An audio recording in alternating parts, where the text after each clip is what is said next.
పూర్తిగా కూడా రోడ్డు పాతదైనందువల్ల మొత్తం కూడా కొంచెం రిపేర్ల సెక్షన్ అక్కడక్కడ గుంతలు ఇవన్నీ కూడా రావడం జరిగింది. అయితే నేను కార్పొరేటర్ అయిన తొలి నెలల్లోనే నెల రోజుల్లోనే ఈ యొక్క డివిజన్ మొత్తం కూడా పర్యటించినప్పుడు ఉన్న 54 డివిజన్లో కల్లా ఏరియా వైజ్ చూసుకుంటే పెద్ద డివిజన్ ఈ యొక్క 12వ డివిజన్. ఈ యొక్క డివిజన్ లో సుమారుగా 3 పంచాయతీలు 6 ఊర్లు అన్ని కూడా కలిసి ఉండడం కూడా జరిగింది.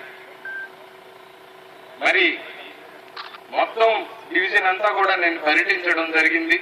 అదేవిధంగా తొలి నాళ్ళలోనే నేను ఎక్కడెక్కడ ఈ యొక్క ప్యాచ్ వర్క్లు అవసరం ఉన్నాయో, అదేవిధంగా లైట్లు అవసరం ఉన్నాయో, ఎక్కడెక్కడ డ్రైనేజీ ప్రాబ్లం ఉందో ఇవన్నీ కూడా ఒక రిప్రజెంటేషన్ తయారు చేసి మొదట్లోనే నేను కమిషనర్ గారికి అందజేయడం కూడా జరిగింది.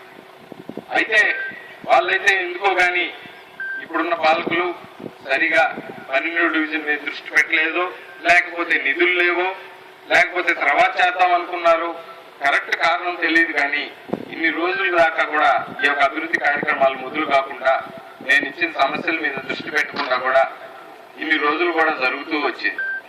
అయితే స్థానికులందరూ కూడా ఈ యొక్క చింతారెడ్డిపాలెం వావినేటిపాడు రోడ్డు ఏదైతే ఉందో పూర్తిగా ధ్వంసం అయింది. కాబట్టి స్థానికులందరికీ నేను కూడా రిప్రజెంటేషన్ లో ఈ యొక్క సమస్యని ప్రత్యేకంగా పెట్టి కమిషనర్ గారికి తొలినాళ్ళలోనే నేను అందజేయడం కూడా జరిగింది. అయితే ఇప్పుడు దాకా అవి పని కార్యరూపంలోకి రాకపోవడం నిజంగా బాధాకరం. అయితే స్థానికులందరూ కూడా కలిసి స్థానిక ఎమ్మెల్యే గారైనటువంటి శ్రీధర్ రెడ్డి గారిని కలవడం, ఈ యొక్క స్థానిక రూరల్ ఎమ్మెల్యే గారు కూడా మున్సిపల్ సిబ్బందితో మాట్లాడి ఈ యొక్క రోడ్డును త్వరతగతిన మొదలుపెట్టండి నేను ఆదేశించిన మేరకు ఈరోజు ఇక్కడ సుమారుగా ₹1,00,000 gravel road patch work road కూడా ఈరోజు ప్రారంభోత్సవానికి ఇక్కడ పనులు కూడా మా కార్యరూపం దాల్చడం కూడా జరగడం కూడా నిజంగా చాలా సంతోషకరమైన విషయం. ఈ యొక్క రోడ్డుకి సంబంధించి రూరల్ ఎమ్మెల్యే గారు దృష్టి పెట్టి రోడ్డుని శాంక్షన్ చేయించినందుకు స్థానిక ప్రజల తరఫున కార్పొరేటర్ గా నేను ఆయనకి ప్రత్యేకంగా ధన్యవాదాలు తెలియజేసుకుంటున్నాను. అదేవిధంగా నేను ఏవైతే ఇచ్చానో రిప్రజెంటేషన్ లో ఈ యొక్క 12వ డివిజన్ లో పూర్తిగా ఇవన్నీ కూడా ఎమ్మెల్యే గారు, కమిషనర్ గారు, ప్రభుత్వ అధికారులు వీళ్ళందరూ కూడా దృష్టి పెట్టి ఆ పనులు కూడా త్వరతగతిన పూర్తి చేస్తే బాగుంటది అని సవినయంగా వాళ్ళ పెద్దలందరికీ కూడా మనం చేసుకుంటున్నాం. కాబట్టి పూర్వంలో అయితే గత 5 సంవత్సరాలలో ఆనవ వివేకానంద రెడ్డి గారు ఎమ్మెల్యేగా ఉన్నప్పుడు ఆనవ విజయ్ కుమార్ రెడ్డి గారి విజ్ఞప్తి మేరకు సుమారుగా ఈ 12వ డివిజన్ లో పంచాయతీలో పల్లెటూరు వాతావరణం, పాత రోడ్లు ఉన్నప్పటికీ అన్ని కూడా మాక్సిమం వాళ్ళు డెవలప్ చేయడం కూడా జరిగింది. ప్రత్యేకంగా నిధులు తీసుకొని వచ్చి సిమెంట్ రోడ్లు అన్ని కూడా ఈ యొక్క పల్లెటూరు వాతావరణం కూడా వేయడం కూడా జరిగింది. అయితే కొన్ని రోడ్లు ఉన్నాయి, కొంచెం పాత రోడ్లు ధ్వంసమై ఉన్నాయి, ప్యాచ్ వర్క్లకు అవసరం, అవి ఇప్పుడు వచ్చినాయి. ఇప్పుడు నేను కార్పొరేటర్ అయిన తర్వాత పెట్టిన తర్వాత ఆ పనులు కూడా కొనసాగుతున్న ఇప్పుడు పాలకులు ఎవరైతే ఉన్నారో వాళ్ళు కూడా దృష్టి పెట్టి వాటిని నిధులు శాంక్షన్ అయ్యేదానికి వాళ్ళందరూ కూడా సహాయం చేస్తారు అని చెప్పి కూడా చేయాలా అని చెప్పి కూడా సవినయంగా మనం చేసుకుంటూ ఉన్నాం. ఈ రోజు కార్పొరేషన్ లో చూసినట్లయితే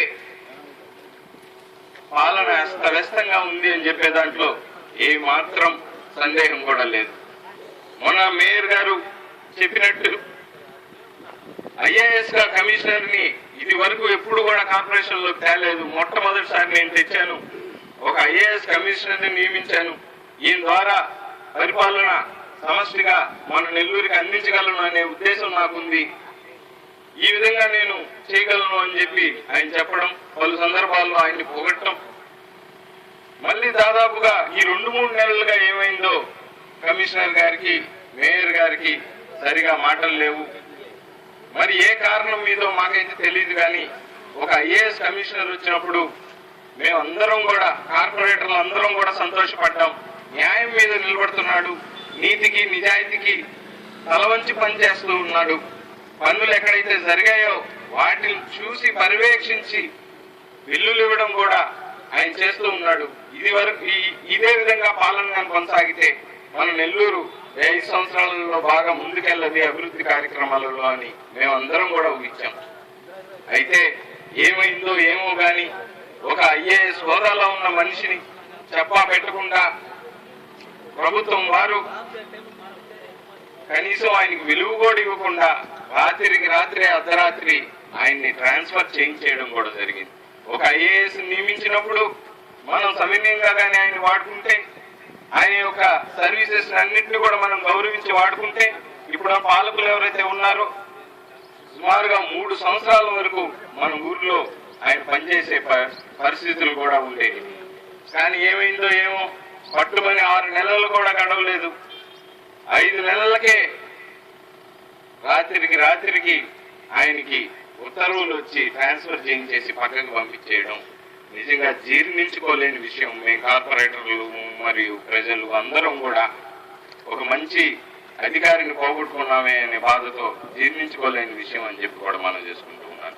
కాబట్టి ఇటువంటి కార్యక్రమాలు ఏమి గుడిగట్టకుండా ఇప్పుడున్న పాలకులు ఎలాగో 4 సంవత్సరాలు ఉంటారు కాబట్టి పార్టీలకు అతీతంగా దృష్టి పెట్టి నీతికి నిజాయితీకి తల వంచే అధికారులను కాపాడండి, మన నెల్లూరు అభివృద్ధికి దోహదపడండి అని చెప్పి నేను వాళ్ళందరికీ కూడా సవినయంగా మనం చేసుకుంటూ ఉన్నాను. ఏదేమైనా ఇదే విధంగా ప్యాచ్ వర్క్ రోడ్లు రాజపాలెంలో మరియు కొన్ని ప్రాంతాలలో ఈ యొక్క 12వ డివిజన్లో మొత్తం కూడా నేను పెట్టించడం జరిగింది. ఒకదాని తర్వాత ఒకటి అవి పని కార్యరూపేణా దానికి కూడా నేను కష్టపడతాను, పాటుపడతాను అని చెప్పి కూడా సవినయంగా మా 12వ డివిజన్ ప్రజలందరికీ కూడా కోరుకుంటూ ఉన్నాను అని చెప్పి మీకు విన్నవించుకుంటూ ఉన్నాను. ఈరోజు ఈ యొక్క కార్యక్రమానికి విచ్చేసిన పెద్దలు, స్థానికులు, 12వ డివిజన్ ప్రజానికానికి మరియు వావిలేట్పాడు, ముస్లింపాలెం ఈ ప్రాంతాల్లో నివసించే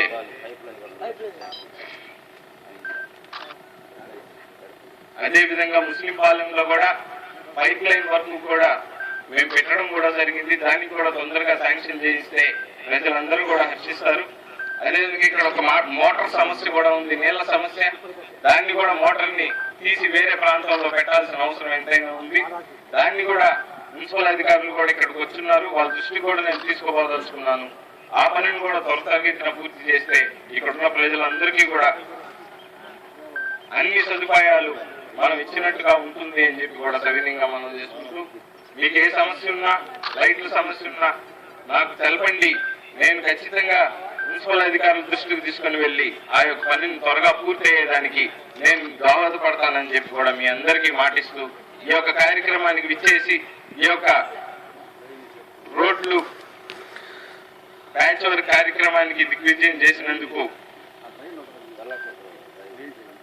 అదేవిధంగా ఇది వరకు ధనలక్ష్మీపురంలో చాలా సమస్యగా ఉండింది ఒక డ్రైన్ వరకు. ఇది వరకు ఎమ్మెల్యేగా ఉన్న వాళ్ళు ఆ యొక్క డ్రైన్ ఎస్టిమేషన్ ని మొత్తం వేయించి స్పెషల్ గ్రాంట్ కింద సీఎం ఫండ్ కింద అప్పుడు ఆ రోజుల్లో శాంక్షన్ చేయించడం కూడా జరిగింది. అయితే ప్రభుత్వం మారిన తర్వాత ఇప్పుడున్న పాలకులు ఎవరైతే ఉన్నారో ఆ యొక్క ఫండ్ కూడా వెనక్కి పంపించేయడం, ఆ పని జరగకుండా ఉండడం కూడా ఇంతకాలం కూడా జరిగింది. అయితే నేను కార్పొరేటర్ అయిన తర్వాత ఆ యొక్క డ్రైనేజ్ ప్రాంతం మొత్తాన్ని సందర్శించి ఈ యొక్క డ్రైనేజ్ కానీ పూర్తయితే టోటల్ ధనలక్ష్మీపురం అంతా కూడా బాగుపడుతుంది.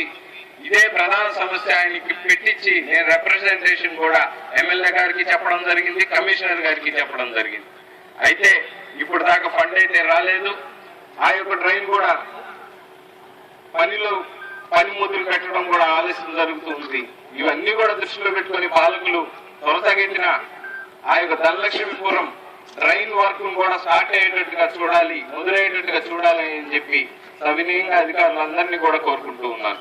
మళ్ళీ కూడా నేను ఎమ్మెల్యే గారిని, కమిషన్ గారిని అందరినీ కూడా కలుస్తాను. ఈ యొక్క సమస్యల పైన వాళ్ళందరూ కూడా దృష్టి పెట్టి ఈ యొక్క సమస్యలు పూర్తయ్యేదానికి, త్వరతగతిన పూర్తయ్యేదానికి సహకరిస్తారని చెప్పి కూడా సవినయంగా మనం చేసుకుంటూ ఉన్నాను. ఈ యొక్క కార్యక్రమానికి విచ్చేసిన స్థానిక నేతలు, పార్టీలకు అతీతంగా విచ్చేసిన ప్రజలు, స్థానికులు, 12వ డివిజన్ ప్రజానికానికి అందరికీ కూడా హృదయపూర్వకంగా ధన్యవాదాలు తెలియజేసుకుంటూ సెలవు తీసుకుంటూ ఉన్నాను. జై హింద్.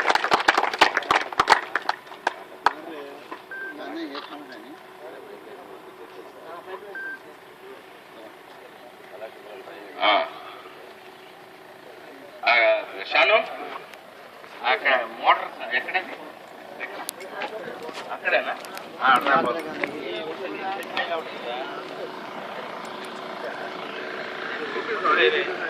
ఆడు బాబు మోటార్ దగ్గర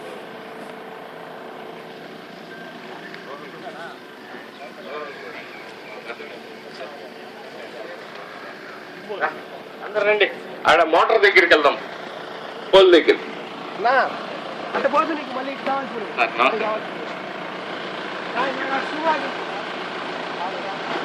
అందరు కూడా చేయకుండా మోటార్